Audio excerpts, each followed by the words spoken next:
Saudara-saudariku yang terkasih, kita bertemu lagi. Kembali Anda berjumpa dengan saya, Pastor Igo Walerubun MEC, dalam Kisah Para Orang Kudus Setiap Hari.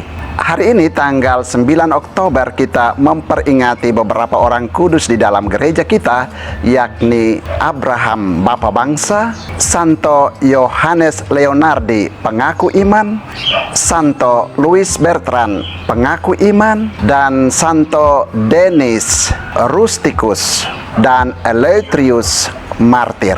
Yang pertama, Abraham Bapa Bangsa. Diakui dalam iman Kristiani sebagai bapa bangsa, bapa orang-orang beriman, dan tokoh teladan iman kepercayaan kepada Allah.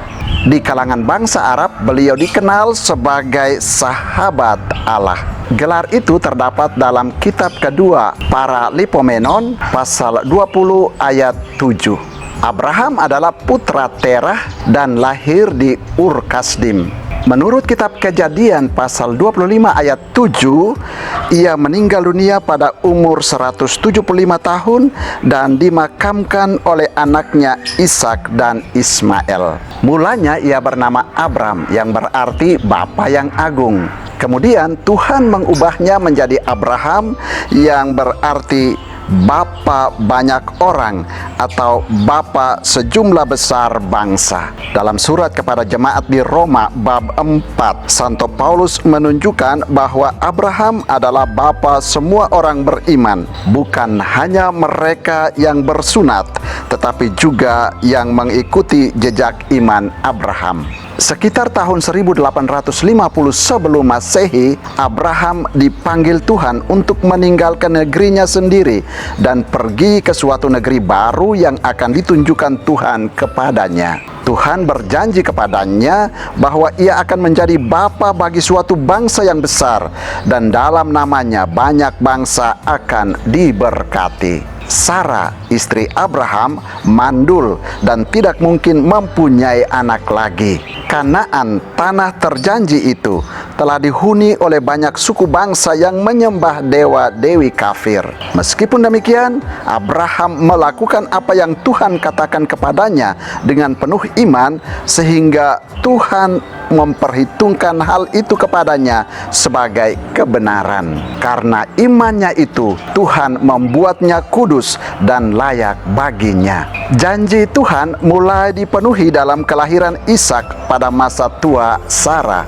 Akan tetapi Tuhan sekali lagi mau mencobai Abraham dengan meminta Abraham mempersembahkan Ishak, putranya yang tunggal. Demi imannya, Abraham melakukan apa yang diminta Tuhan darinya. Ia membawa Ishak untuk dikorbankan di Gunung Moria, tetapi Tuhan akhirnya membatalkan hal itu. Cerita ini mau menunjukkan secara tegas bahwa Tuhan tidak menghendaki lagi korban manusia sebagaimana dipraktekkan oleh suku-suku bangsa di sekitar.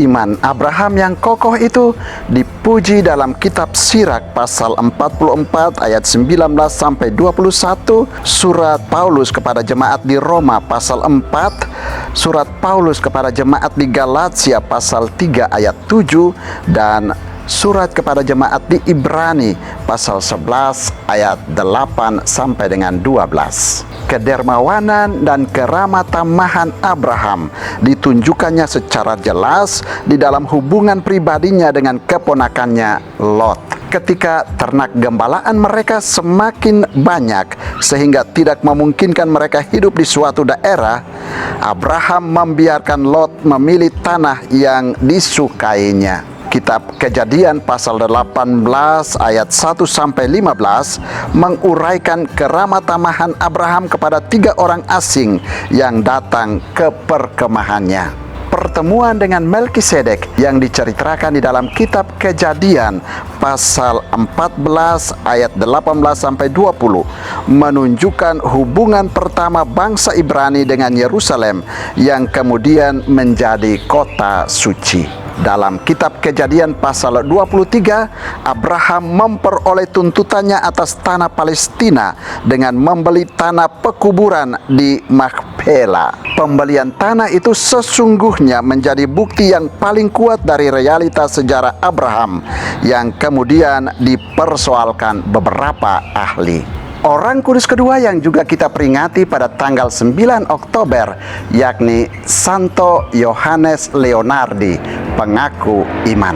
Sejak kecil ia sudah menentukan imamat sebagai pilihan hidupnya. Namun cita-cita luhur ini tidak bisa terwujud karena orang tuanya tidak mampu membiayai sekolahnya. Pada umur 26 tahun sepeninggal ayahnya, ia memutuskan untuk masuk seminari meskipun biaya studi tetap menjadi masalah baginya. Untuk membiayai studinya, terpaksa ia belajar sambil bekerja sebagai asisten dokter di sebuah apotek di Lucca, Italia.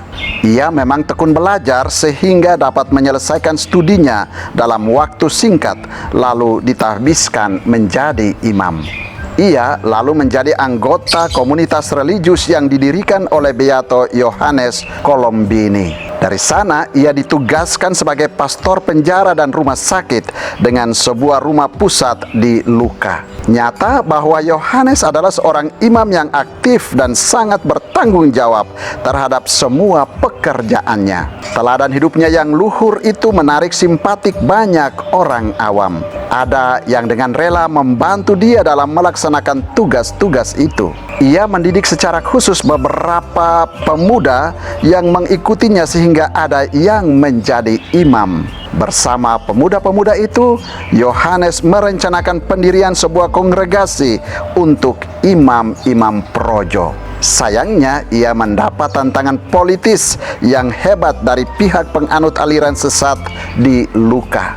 Yohanes kemudian dibuang dari Lucca selama masa-masa akhir hidupnya. Dari tempat pembuangan itu, ia terus mendorong para pengikutnya agar tetap setia pada rencana pendirian kongregasi itu. Ia sendiri pergi ke Roma untuk menyampaikan rencana pendirian kongregasinya itu kepada Paus. Di sana, ia mendapat bantuan istimewa dari Santo Filipus Neri. Dalam pada itu, keprihatinannya yang besar pada bangsa-bangsa kafir yang belum mengenal Injil Kristus mendorong dia untuk mendirikan sebuah lembaga pendidikan bagi imam-imam misionaris yang mau bekerja di luar negeri bagi penyebar luasan iman Kristiani. Lembaga ini kemudian dikenal dengan nama Kongregasi Penyebaran Iman, Propaganda Fide. Untuk maksud itu, ia menyusun sebuah kompendium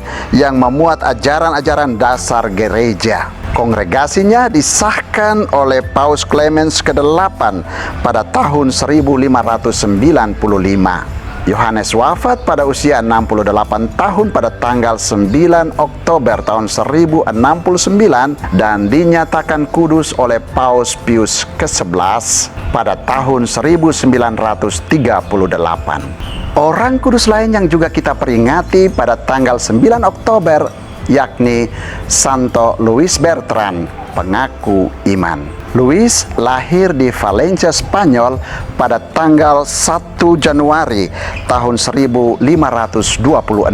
Dari garis keturunan ayahnya, ia masih berhubungan darah dengan Santo Vincentius Ferrer, biarawan Dominikan yang terkenal. Barangkali karena terdorong niat untuk menjadi biarawan seperti Vincentius Ferrer, Luis masuk Ordo Dominikan di Valencia pada tanggal 26 Agustus tahun 1544. 3 tahun kemudian, pada tahun 1547, ia ditahbiskan menjadi imam oleh Uskup Agung Valencia, Santo Thomas dari Villanova. 5 tahun setelah pentahbisannya, Luis ditugaskan sebagai pembimbing para novis. Tugas ini diembannya selama 30 tahun. Pengalamannya dalam membimbing para novis membuat dia kemudian diangkat menjadi santo pelindung bagi para pembimbing novis. Keunggulan cintanya kepada umat mulai tampak menonjol tatkala pada tahun 1557 wabah penyakit merajalela di seluruh kota Valencia. Baginya, Wabah ini memberinya kesempatan emas untuk mencurahkan cinta dan perhatian pada umat yang tertimpa musibah. Tanpa memperhatikan keselamatan dirinya sendiri, Louis merawat semua orang sakit dan menguburkan mereka yang mati karena serangan penyakit ganas itu. Setelah serangan wabah itu berlalu, cintanya ditunjukkan dalam bentuk lain. Ia mulai giat berkhotbah. Memang ia sendiri tidak memiliki sifat-sifat dasar seorang pengkhotbah, namun dengan usaha yang tekun, ia akhirnya menjadi seorang pengkhotbah yang sangat disenangi umat. Khotbahnya sangat menarik dan menyentuh hati umat. Bila ia berkhotbah, umat membludak datang untuk mendengarkannya sampai gereja penuh sesak. Karena itu ia berkhotbah di lapangan umum kota Valencia agar dapat dihadiri dan didengar oleh banyak orang. Pada tahun 1562, Louis berlayar ke Amerika Selatan untuk mewartakan Injil kepada orang-orang Indian di benua baru itu. Mula-mula ia bekerja di Cartagena, sebuah kota di New Granada, Kolombia. Di sana ia menjelajahi seluruh daerah Isthmus Panama, Kepulauan Leeward, Kepulauan Virginia, dan Kepulauan Windward untuk mewartakan Injil. Di sana ia berhasil mempermandikan banyak orang. Orang-orang Negro dan Indian yang telah menjadi Kristen sangat mencintai dia karena dia sendiri sudah lebih dahulu mencintai dan memperhatikan mereka. Pada tahun 1569, ia dipanggil kembali ke Spanyol. Di sana ia diangkat menjadi pemimpin biara di San Onofre, lalu menjadi pembimbing jenderal. Kemudian ia kembali lagi ke Valencia untuk mengemban tugasnya yang dahulu sebagai pembimbing para novis Dominikan. 2 tahun terakhir hidupnya, ia jatuh sakit berat. Pada tahun 1580, tatkala sedang berkhotbah di Katedral Valencia, ia jatuh dari mimbar dan tidak sadarkan diri. Sejak saat itu ia tidak bisa bangun lagi dari tempat tidurnya sampai wafat 18 bulan kemudian. Louis Bertrand meninggal dunia pada tanggal 9 Oktober tahun 1581 dalam usia 58 tahun dan dinyatakan kudus oleh Paus Clemens ke-10 pada tahun 1671. Ia diangkat sebagai santo pelindung gereja Katolik Kolombia. Louis seorang santo yang dikaruniai kemampuan meramalkan kejadian-kejadian yang akan terjadi pada masa mendatang dan terkenal karena mujizat-mujizat yang menyertai khotbah-khotbahnya. Para orang kudus lain yang juga kita peringati pada tanggal 9 Oktober adalah Santo Denis, Rusticus, dan Eletrius martir. Denis atau Dionysius adalah uskup Prancis yang pertama. Bersama Rusticus dan Eletrius, 2 orang imam sebagai kawan perjalanan, beliau diutus Paus untuk mewartakan Injil di negeri Galia, sekarang Prancis. Mereka berhasil mempertobatkan sejumlah besar kalangan pemimpin setempat. Mereka kemudian ditangkap dan kepala mereka dipenggal di atas bukit yang sekarang dinamakan Montmare, Bukit Martir. Peristiwa ini terjadi pada abad ketiga. Saudara, demikianlah para orang kudus yang kita peringati pada tanggal 9 Oktober, yakni Abraham, Bapa Bangsa, Santo Yohanes Leonardi, pengaku iman, Santo Louis Bertrand, pengaku iman, dan Santo Denis, Rusticus, dan Eletrius, martir.